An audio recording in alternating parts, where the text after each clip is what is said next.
Paris Peasant, an excerpt by Louis Aragon. Who is there?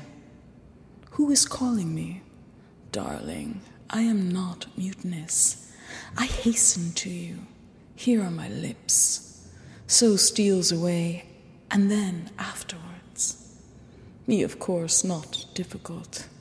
Damned, let me collapse, beat me, break me in. I am your creature, your victory. Better still, my defeat. That's all finished. You demand that I speak. Me then.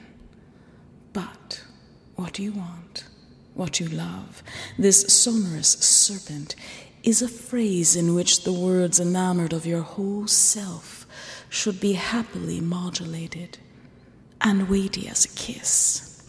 What matter the iron filings lavished upon these scales, and the desperate sense assumed by every word in making the leap from heat to lips?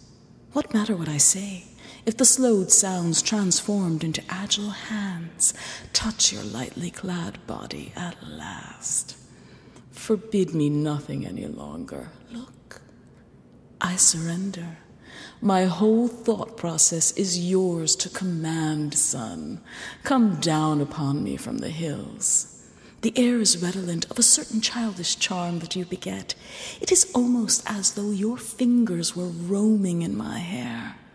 Am I really alone in this grotto of rock salt, where miners carry their torches behind the darkness's transparent pendants and go past, pulling their snowy trucks? Am I alone under these carefully pruned trees, where in an azure heat the mules turn bucket wheels from habit?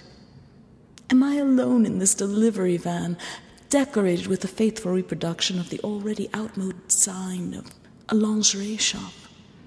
Am I alone at the brink of this man-made canyon in a garden to the southwest, where one can hear the clear laughter of women encrusted with emeralds? Am I alone no matter where, under any artificial lighting, heedless of what retains me beyond the little asynchronous oscillations of my love, but strong in this love, which reverberates within what serves as the bedrock of delirium, strong in the lynchings of kisses, in the summary justice of my eyes, the heart well and truly hanged, while the carelessly tied-up horses, trailing their tethering ropes as they graze, shying at the shadows, follow the barberry hedges, and shaking their bi-colored manes. Am I alone in any abyss whose splendors have just a moment since been veiled? Above the heart-sickness, the wrench of having to take leave suddenly of a happy company, above the fleeting perversities and the other white skylarks already skimming the ground in a desire for rain and for omens in which a whole cloud of sweat was smoking.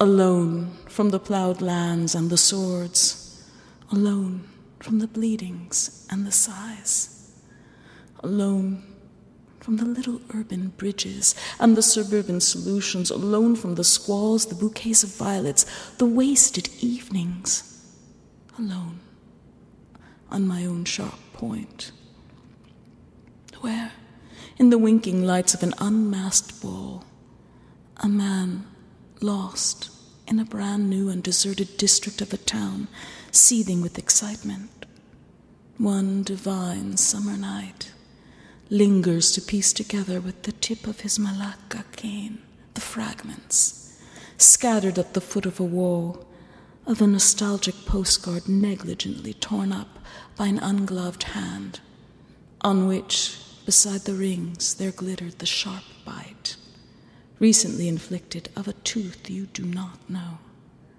More alone than stones, more alone than muscles in the dark, more alone than an empty pyrogen at midday, on the table of a cafe terrace, more alone than everything, more alone than what is alone in an ermine coat, than what is alone on a ring of crystal, than what is alone in the heart of a buried city.